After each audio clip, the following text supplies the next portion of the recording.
I am Ashley Harris, and I live at 2859 Garfield Road.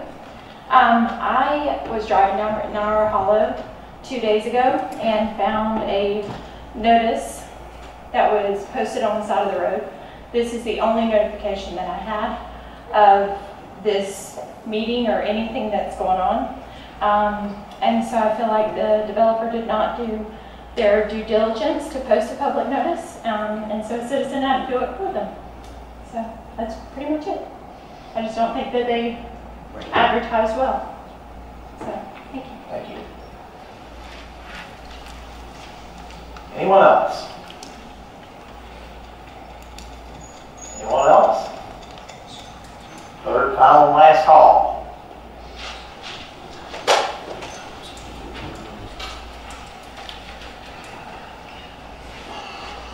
I'm Greg Corcoran, I live at 96 Jackson Place. Can you say it again and get the microphone? Greg Corcoran, I live at 96 Jackson Place, literally Middletown. I'm literally right up the road from them. I'm not as close as these people. I was on YouTube the other day and I saw a video of the developers were talking to a different group of people with the government. I can't remember which one it was.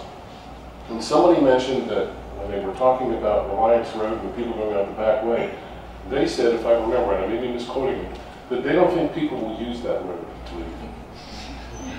Now, I lived in Gainesville for a year before I moved here.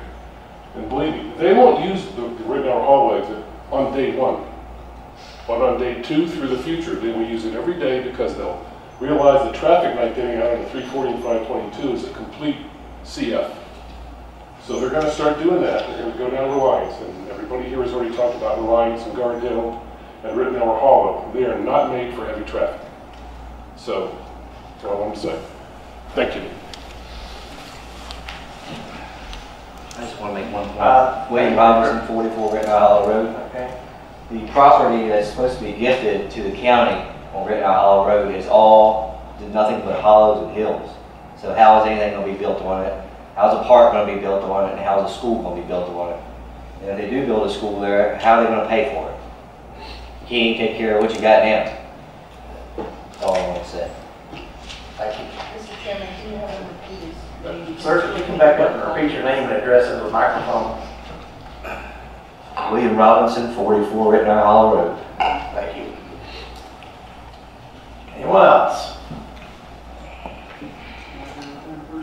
No one else? Public hearing is closed. Thank you for your participation.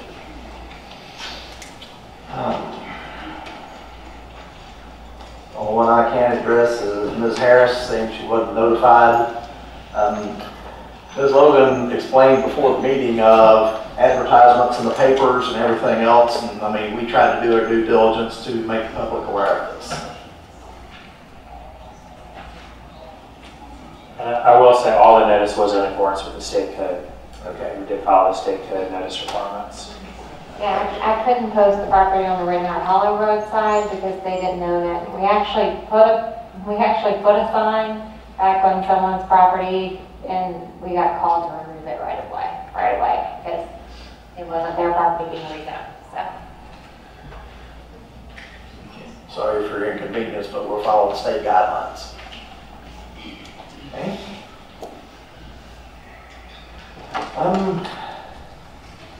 What concerned me also was a home being in the way. If that was to happen, that would have to go to the power of eminent domain, and that's government only.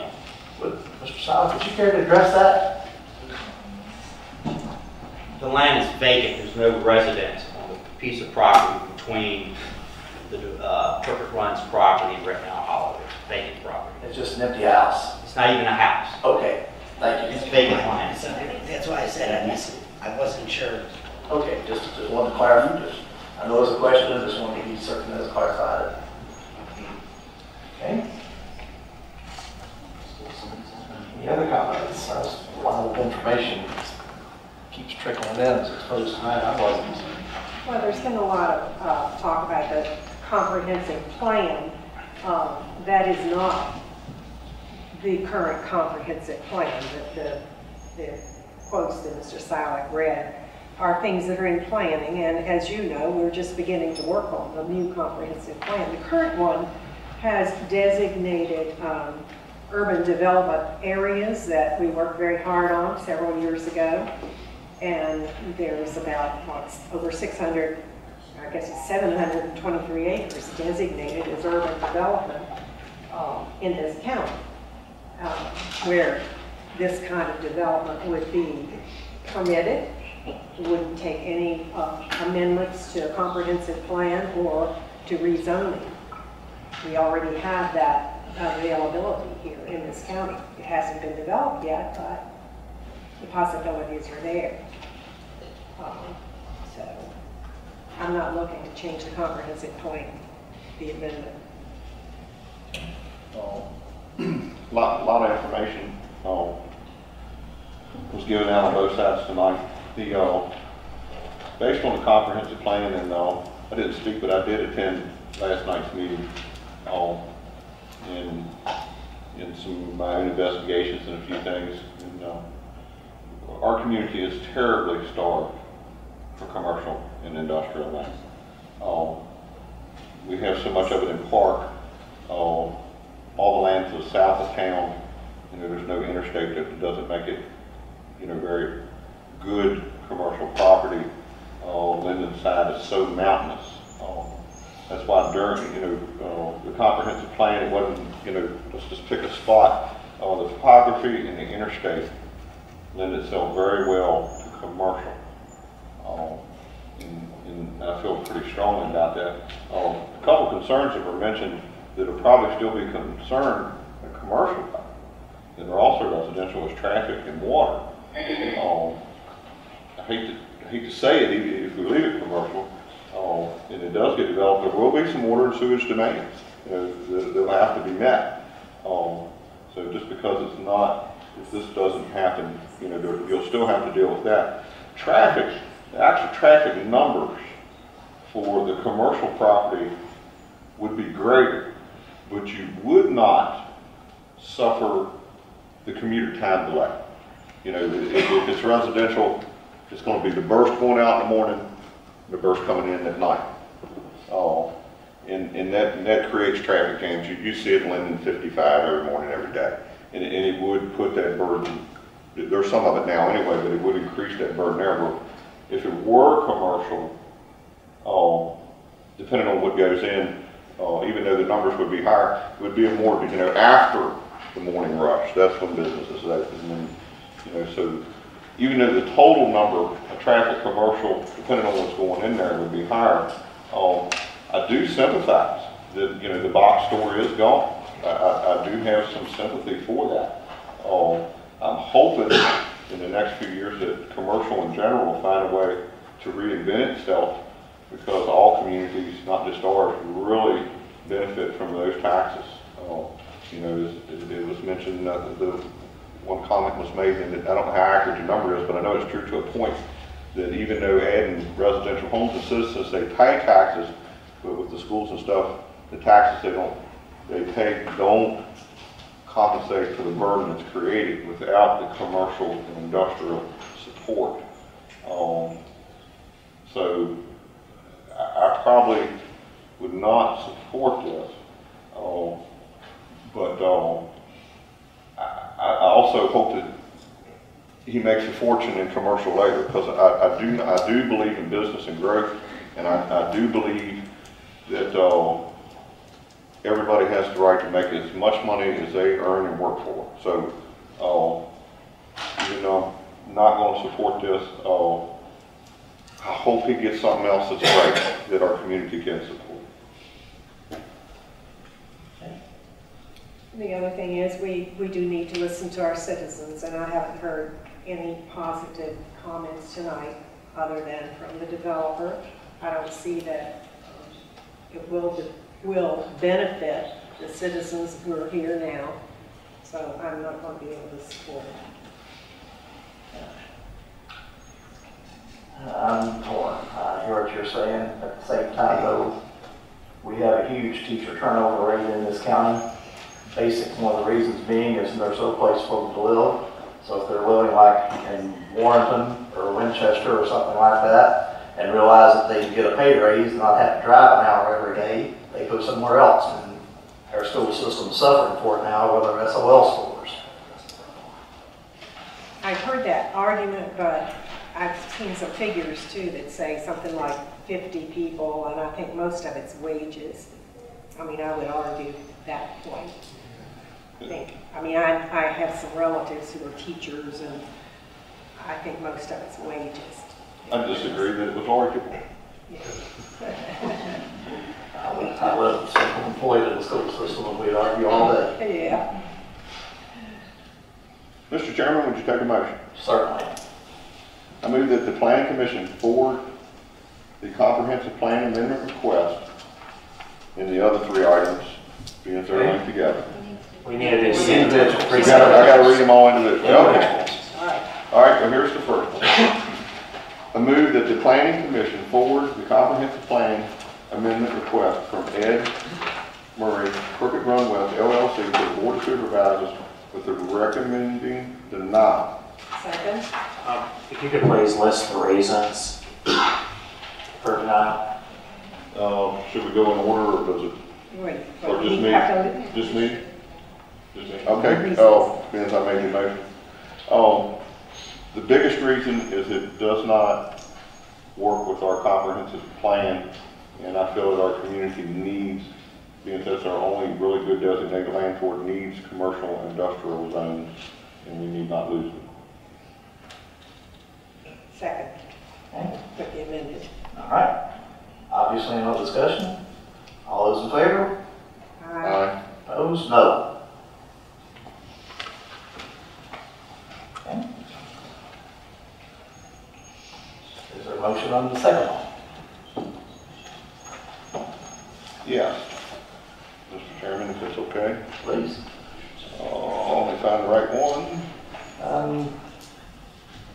Zoning map C. Yep.